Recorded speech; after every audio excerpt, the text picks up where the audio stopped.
¿Qué es pole? Es como un videojuego. El problema de los juegos en general es el nivel de dificultad. Si el juego es muy fácil, te aburre. Si el juego es muy difícil, te frustra y te vas. Es muy lindo decir, sí, abrazá la frustración. Ajá. ¿Cómo? Que como es parte mejorar la fuerza y mejorar la flexibilidad, hay que mejorar la tolerancia a la frustración. De cómo la mochila esa en realidad es nuestra mente diciendo, lo hiciste, ahora lo tenés que hacer, no importa lo que pase. Para mí la frustración es la incongruencia entre nuestras expectativas y la realidad. Le salió algo y cuando le decimos, te salió, genial, lo podés seguir haciendo, es como que, ahora te demuestro que no. Por eso para mí es tan importante trabajar de manera colectiva, aunque entrenes solo, hay que trabajar. Bienvenidos a Modo Sole Activado. Este es un espacio para activar tu propio modo, como el modo avión, pero de transformación. Hablamos de motivación real, manifestación puesta en práctica y cómo el movimiento, el pole, para muchos, nos conecta con nosotros mismos. En cada episodio, atletas, expertos del mindset y personas como vos nos inspiran a activarnos y a vivir a nuestra manera. Soy Sole, poler, hipnoterapeuta, emprendedora y tu recordatorio de que sí, podés vivir la vida que querés. Quédate y activa tu modo.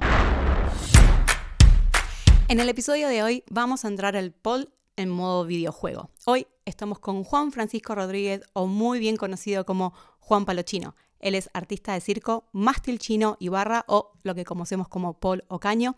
Y vamos a hablar de cómo hackear tu nivel. En pole, proyectos, o donde sea que necesites en la vida salir del modo principiante. Juan nos va a decir cómo se pasa de nivel sin perder la alegría de jugar. Bienvenido Juan Palochino, Juan Francisco Rodríguez. Qué placer tenerte acá. Oh, muchas gracias, boluda. Un placer. Voy a decir malas palabras capaz, porque las tengo muy interiorizadas. Son partes de tu esencia. Vale, muchas gracias. Muchas gracias por invitarme. No, es un placer, estoy feliz de estar en Madrid acá con vos. Y tengo una primera pregunta. Dale, a ver, venga. Para empezar. Al toque. ¿Por qué pole? ¿Por qué hago pole dance? Por plata. Muy bien. No, en realidad yo empecé haciendo mástil chino. Por eso mi AKA es Juan Palochino. Aunque a veces la gente piensa que es mi apellido Palochino. No, no sabía. Sí, porque a veces vas a otro país que no se habla español, Palochino no es nada si no lo traducís. Entonces la gente piensa que es mi apellido. Es muy divertido cuando te presentan porque lo pronuncian medio extraño. Empecé haciendo mástil chino. Vengo medio de la rama del circo, entonces cuando vos te metés en el circo medio que haces un poco de todo. Te haces malabares, escupís fuego, andás en monociclo y vas probando diferentes disciplinas. Y me gustó mucho mástil chino, en esa época se hacía muy poco, había muy pocos profes. Y en el mismo tiempo que empecé a hacer mástil chino, hacía el profesorado de educación física. Y en el profesorado de educación física tengo una amiga que se llama Mariel, que hacía pole dance. Y para mí el pole dance no tenía idea qué era. Y aparte, como el mástil chino es parecido, había como una historia entre si haces mástil chino es como que sos mejor y si haces pole dance, no, porque en esa época, estamos hablando de hace 13 años atrás, Mucho. había otro concepto de las cosas. Por suerte ese concepto va cambiando con el tiempo. Sí, lleva tiempo, pero va cambiando. Y entonces Sí. ahí dijiste... No, Mariel, y mi amiga me dice, che, mirá, me quiero preparar para una competición. La técnica que haces vos en pole no se usa tanto. Ahora ya medio que Sí. se hace de todo en todos lados. Pero en esa época estaba como muy separado. El mástil chino era más acrobático y el pole dance era más de figuras y Sí. más de flexibilidad. Entonces, le digo, mirá, yo nunca hice pole dance, pero bueno, me imagino que es lo mismo. ¿Y por qué digo por plata? Porque le empecé a dar clases particulares a ella. No, qué genial. Porque lo necesitaba, porque con Sí. las clases de mástil chino llegaba Justito. justo a fin de mes. Y claro, me encontré con la realidad de que el mástil chino tiene goma y no te resbalas. Y el pole dance sí. Y la barra de Puedo pole dance. volar. Claro, entonces fui a darle la primera clase que se la di en el garage de su casa, que tenía una barra. Y yo no había tocado una barra nunca. Entonces quise enseñarle un regripo. No me acuerdo qué era lo que me había pedido. Y casi me mato ese día. Entonces, como dije, bueno, fantástico, voy a empezar a trabajar de esto porque económicamente me sirve y porque me da otros recursos. Pero tengo que empezar a entrenar esto también. O sea, no dejo de entrenar mástil chino, pero también hago pole dance porque tengo que entender que es una disciplina parecida pero no igual, que tiene como sus condiciones. Por lo pronto que la barra te resbala Sí. y que, a ver, yo, como mi técnica va todo de usar las manos, no me pongo short, no me pongo poca ropa para agarrarme con la piel, pero sí es verdad que tengo que aprender a reajustar el agarre, a un montón de cuestiones que son diferentes al mástil. Entonces, de ahí me empezaron a dejar entrenar, mi amiga me dejó entrenar, entonces empecé a indagar por ahí. Y bueno, como todo, se va pasando la bola. Si más o menos se bien las cosas, te recomiendan, entonces empecé a como meterme en ese ambiente. Genial. Por dinero. Por dinero, está perfecto, me encanta. Y ahora voy a contar una anécdota, y es, ¿por qué este episodio está relacionado con el videojuego y el pole? Y es el motivo por el cual yo empecé a seguirte y no puedo encontrar ese video, quiero que lo sepas. No. No sé si fue una historia que alguien me reenvió, no sé qué fue antes de la pandemia incluso, en el cual vos explicabas, parado en la vereda, y decías, ¿qué es pole? Es como un videojuego. Tenés dificultades, tenés diferentes niveles, tenés diferentes herramientas, tenés un monstruo al final del nivel al que tenés que batallar para pasar, y eso me voló la cabeza. Es así. Entonces, ¿en qué momento te diste cuenta de eso? Mirá, un poco cuando hablábamos atrás de cámaras, que te decía que una vez vi una charla TEDx, que es un chico que trabajaba con aeronáutica, y decía que la gente que pilota aviones de guerra, que van a una velocidad muy rápida y que son muy complicados de manejar, por lo general, antes de meterse en el avión directamente, más allá de las horas de entrenamiento y todo, hace muchos simulacros en un formato que es medio de videojuego. Sí. Porque en el videojuego perdés y no perdés en la vida. Claro. Y claro, y viendo eso y entendiendo que cómo comparaba un poco la aeronáutica con los videojuegos y cómo perdés y volvés a intentar y corregís cosas para no perder en el mismo lugar y todo, pensé que es totalmente transferible en realidad a cualquier actividad física, en este caso lo que nos nuclea, que es el pole, que entender que primero es muy difícil pasar un videojuego en la primera. O sea, sin conocer las reglas del videojuego, hasta muchos videojuegos hoy tienen tutoriales, ¿no? Donde es parte del videojuego, te enseñan a cómo saltar, a cómo pegar, a cómo sortear ciertos obstáculos.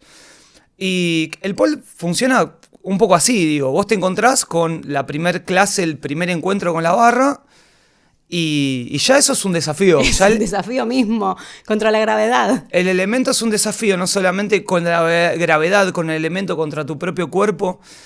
Y ahí es donde nosotros empezamos a entender que es importante trabajar con la prueba del error.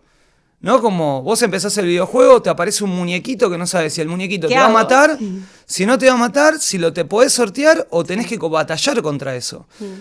Y me parece que tiene como las mismas reglas, digo, te encontrás con un truco, te encontrás con una propuesta de movimiento y tenés que resolverla.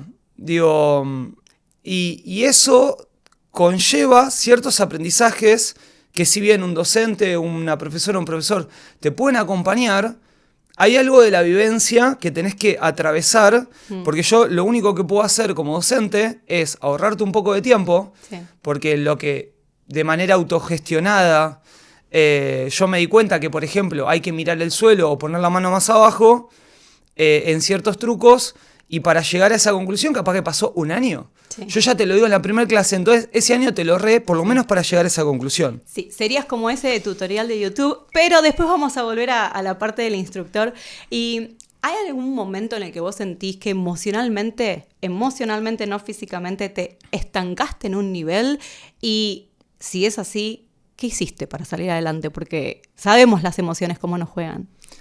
Yo creo que hay, por lo pronto, hay que abrazar esas emociones, ¿no? Como hay que abrazar la frustración, es parte del proceso. Entender que la frustración, el estancamiento, entre comillas, el sentir que no avanzás, es parte del aprendizaje y primero hay que aceptarlo y hay que abrazarlo y entender que es parte, que como es parte mejorar la fuerza y mejorar la flexibilidad, hay que mejorar la tolerancia a la frustración. Ok, pero vos decís, es muy lindo decir, sí, abrazar la frustración. Ajá. ¿Cómo? Por lo pronto hay que volver para atrás. Para abrazar la frustración hay que ir para atrás. Digo, si el nivel, o sea, cuando nosotros me voy a plantear en esto del videojuego, me parece está muy bueno el ejemplo. El problema de los juegos en general es el nivel de dificultad. ¿Qué es lo que pasa en las clases o es lo que pasa en los entrenamientos? Si el juego es muy fácil, te aburre. Si el juego es muy difícil, te frustra y te vas. Sí. Entonces, lo más complicado es la dificultad. ¿Qué pasa? Cuando nosotros empezamos a entrenar, habitualmente los primeros niveles son muy fáciles, o son, una vez que entendés la lógica, se pasan más rápido. Sí. Llega un momento que el nivel de dificultad crece tanto que no se sortean tan rápido como nosotros pensamos que lo vamos a sortear en relación al ejemplo anterior. Sí. Digo, el primer nivel, el segundo nivel, tercer nivel. Entonces, ¿qué pasa? Primero tenemos que entender que vas a tardar más tiempo en resolver ese nivel. 1. 2. Que no está mal ir para atrás.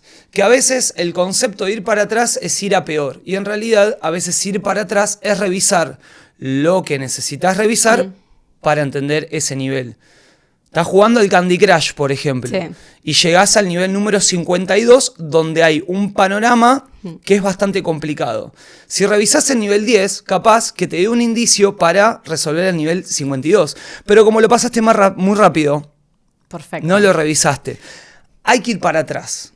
Y emocionalmente tenemos ese bloqueo porque no queremos ir para atrás. Obvio, claro que sí. Entonces, entender que ir para atrás a veces es regar la plantita de la satisfacción, del puedo, del yo puedo.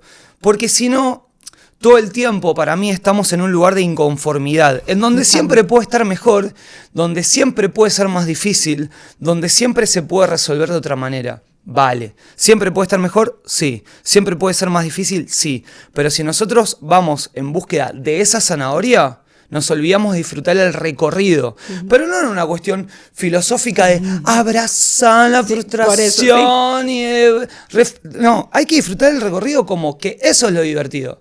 Porque una vez que te sale el truco... ¡Te olvidaste! Te lo digo. Del otro lado no hay nada. Del otro lado hay un truco más difícil. Entonces hay algo de la insatisfacción constante.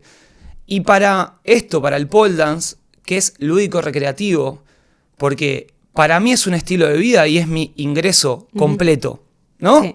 Ahí es donde yo me tengo que preocupar, ¿entendés? Yo siempre le digo a mis alumnos, si yo no me preocupo porque no me salga el truco, ustedes menos que lo vienen a hacer de un lugar recreativo. Claro.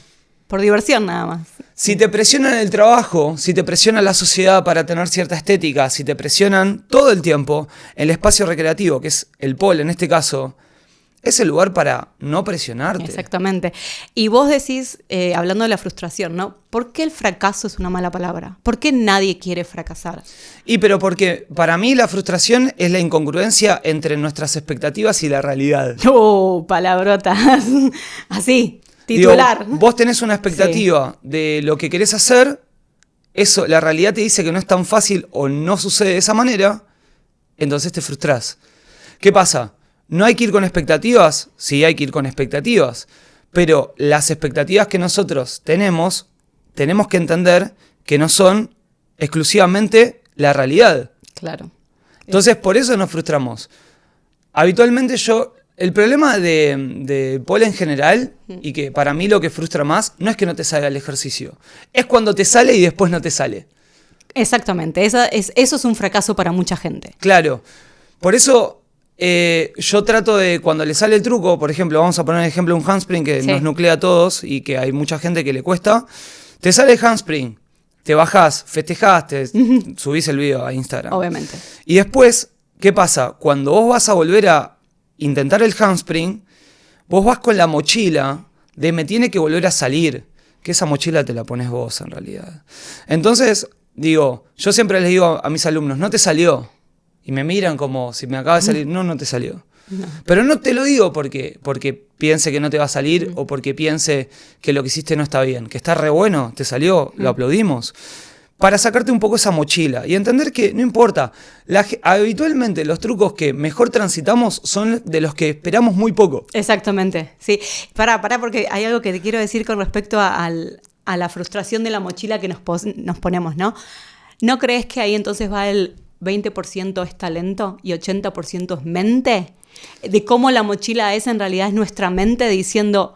¿Lo hiciste? ¿Ahora lo tenés que hacer? ¿No importa lo que pase? Obvio, para mí hay que entender que hay que entender una visión holística del ser. No solamente cuerpo, no solamente mente, va todo medio de la mano. Y los porcentajes van variando, depende el cómo estás vos. Sí. Digo, a veces es más porcentaje cuerpo porque te sentís más cansado, no comiste tan bien. Y a veces es un porcentaje muy grande de la cabeza. que encima ni tiene que ver con el momento en que estás haciendo pole, tiene que ver con que, claro, nosotros entramos a la sala y pensamos que afuera no pasa nada. Y es así, digo, en las competiciones o en las muestras o lo que sea. Por más que te lo hayas trabajado durante meses, es un poco como te levantaste ese día. Si te dieron una mala noticia, si viste algo que no te gustó, si el ambiente no está bueno. Digo, está claro, cuando vos entras a una sala donde hay camaradería y hay buen ambiente, las cosas salen mejor. Sí. Es así.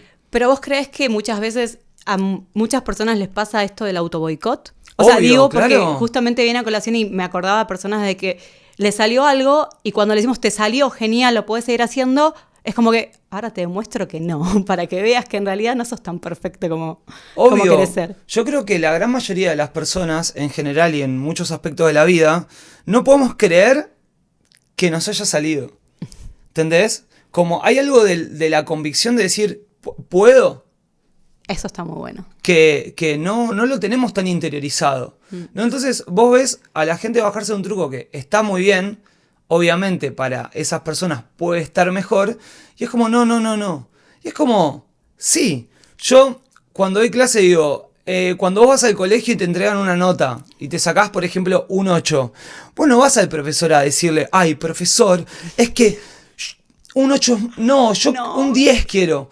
Disfrutá el 8 que te sacaste, disfrutá el 6, disfrutá el 5, porque eso quiere decir que hay trabajo por detrás. Que puede estar mejor, sí, pero que esté mejor es el efecto colateral. Entonces, como decís vos, la gente nos autoboicoteamos porque no creemos que nos puede salir, Claro. y que puede no salir, y que puede salir, y que puede no salir, y que puede salir, y así sucesivamente. Si quieren además la perfección en el primer intento a veces. Eso es lo que yo veo, es me salió listo, pero ay, no hice puntas. No importan las puntas. Y que las puntas no importan porque lo que importa es el núcleo del ejercicio. Las puntas Claro. decoran, las puntas, el tener la pierna estirada o las líneas, son representaciones estéticas en realidad. Vos le podés dar la representación estética que vos quieras. A la técnica es más difícil escaparte porque sin una buena técnica te puedes lastimar, pero sin una punta no te vas a lastimar. No. Y bueno, yo a veces lo que le digo es, bueno, pará, pensemos en lo importante. Estás creando memoria muscular. Estás haciendo que tu cuerpo de última después sepa automáticamente cómo hacerlo. Y en ese momento que no tenés que pensar, pones puntas. Y después también contrastar cómo vos empezaste la clase y cómo la estás terminando. Digo, hay que ver un poco el recorrido. Sí. Si bien no soy partícipe de estar viendo todo el tiempo para atrás, tampoco estoy todo el tiempo pensando en lo que va a pasar adelante. Creo que hay que tener un equilibrio de disfrutar un poco lo que está pasando ahora. Hay que ver un poco dónde arrancaste, qué es lo que estabas haciendo hace 1 hora, 2 horas, 1 año. Y hay que tener cierto grado de proyección a futuro. Pero sin estar todo el tiempo pensando en adelante. Claro. Porque si no es eso, lo que hablamos antes, no terminás disfrutando. Es una inconformidad constante. Exacto, y la inconformidad constante te genera frustración y la frustración te aparta de la disciplina. Bien, buen punto ese. Buen punto Digo, porque te saca las ganas de seguir intentando. Te saca las ganas de seguir intentando, te saca las ganas de ir a entrenar. Entonces, también creo que para vencer la frustración en este aspecto psicológico, no solamente hay que volver para atrás, sino que para mí hay que establecer el lugar como un lugar cómodo. Sí. Que la instalación a donde vos vayas a entrenar te genere felicidad. Si a vos te gusta la luz del sol, que tenga una ventana. A ver, después todo esto que voy a decir, después la gente que capaz que está escuchando me dice, Juan, una En un cueva, garage. porque es el único lugar donde puedo entrenar. Bueno. Vale, en función de que tenemos el único lugar donde podemos entrenar, creo que podemos hacerlo desde un lugar más feliz. Ponete la música que te gusta. Si a mí, por ejemplo, no me gusta entrenar con gente, pero pues ya me acostumbré así. Sí. Estará bien, estará mal, después lo debatimos en otro podcast. Pero yo prefiero estar solo, ponerme mi música, poner la música que yo quiero y tener el espacio y no estar pensando si me voy a chocar con alguien, si tengo que esperar a que alguien pase, o si voy a sentirme juzgado en los ojos de quien está entrenando cerca mío. Claro. Entonces, porque eso depende de la personalidad de cada uno, ¿viste? Hay mucha gente que tiene mucho pánico escénico, entonces de repente no quiere mostrar o no se quiere equivocar adelante de la gente ¿Qué van a decir? Lo estamos trabajando con el psicólogo. Muy bien, perfecto. No se quiere equivocar delante de la gente, entonces prefiere o no hacer Sí. o auto boicotearse. Claro. Para tener razón, esto que decís Eso vos, mismo. viste, no me salía. ¿No? Sí. Y a veces nos auto boicoteamos solamente por el simple hecho de tener razón. Sí, exactamente. Bueno, ahora esto con el tema de entrenar solo, que te gusta solo, vi un montón de cosas, todos vemos las cosas que haces en dúo, parejas, pero ¿cómo haces para seguir teniendo esa constancia solo? O sea, yo me imagino, y en mi mente vos es como que vivís adentro del estudio, ¿no? Que más o menos debe ser así, pero es como que es sin parar, y son esas ideas que te vienen a la mente o al cuerpo. Por ejemplo, la idea de prender un fósforo con la zapatilla, haciendo un fénix, ¿no? Ok. Fue un fénix, si no me Sí. equivoco. ¿Cómo te llega a eso? O sea, son dos preguntas en realidad, ¿no? sí. Entrenar solo y es como que se me vino a la mente. Voy atrás para adelante, vamos con la del fósforo, es más fácil de responder. En una época se había puesto de moda un challenge que era Sí. abrir la tapita, ¿no? Sí. Pateando. Sí. Había una tapita. Sí, que eso también lo hiciste. Sí, eso lo hice. Sí. Entonces, como de repente, no sé, estaba en casa, estaba aburrido. Es verdad que cuando más tiempo tengo, más aburrido estoy, más puedo armar estas cosas.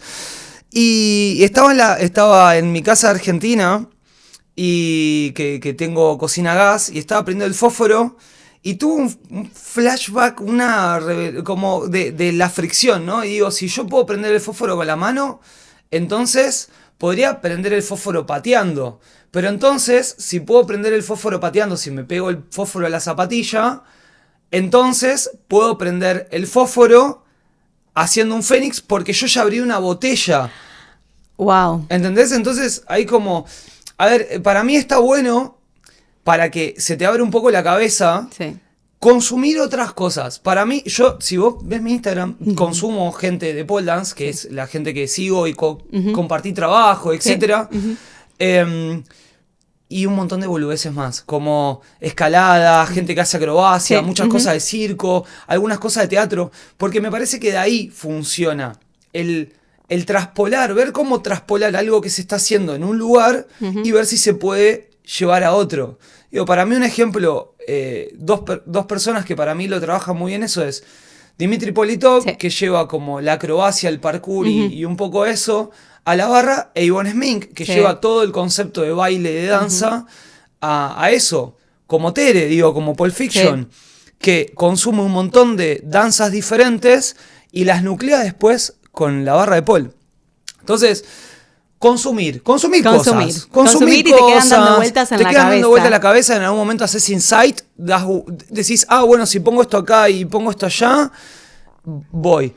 Y después para entrenar, mi motivación muy grande es el exponer lo que hago. Digo, hay algo del vínculo con Instagram, en este caso, o con TikTok, que me dan un poco el motor para entrenar, grabar, subir video, ver cómo puedo vender mi trabajo, cómo puedo llamar un poco más la atención, cómo también me puedo diferenciar de lo que pasa en otros lados. Entonces creo que es un poco eso, me lo tomo como parte de mi trabajo. Mi trabajo no tiene 8 horas, porque no doy clase 8 horas seguidas. Gracias Pero a Dios esto y es tu la trabajo Virgen. igualmente, con lo cual tenés que dedicarle ese tiempo. Eso es parte de mi trabajo, sí, porque también es una disciplina que está re bueno, que hay mucha competitividad. Desde un lugar, no lo vamos a decir sano, porque no sé si la competitividad se puede ser sana. No hay malo ni bueno, digo, pero hay mucha competitividad hoy. Lo que antes éramos 200 personas, 1000 personas, hoy se multiplicó. Sí. Y eso se ve representado también en la sociedad, esto que me decías, que va cambiando lentamente. Entonces, también hay algo del mantener el entrenamiento y no quedarte atrás, ¿viste? Claro, no quedarte atrás. Que ya me estoy haciendo grande. No, aparte. no pensemos Sí. en eso, no, al margen. Vuelvo a algo que dijiste al principio con respecto a los tutoriales de YouTube. ¿Cómo lo ves vos el papel del instructor? El papel de instructor para mí tiene dos roles. Uno al principio y uno llegando al final. Uno al principio es el equipo de la persona que consume tu trabajo, del alumno o de la alumna.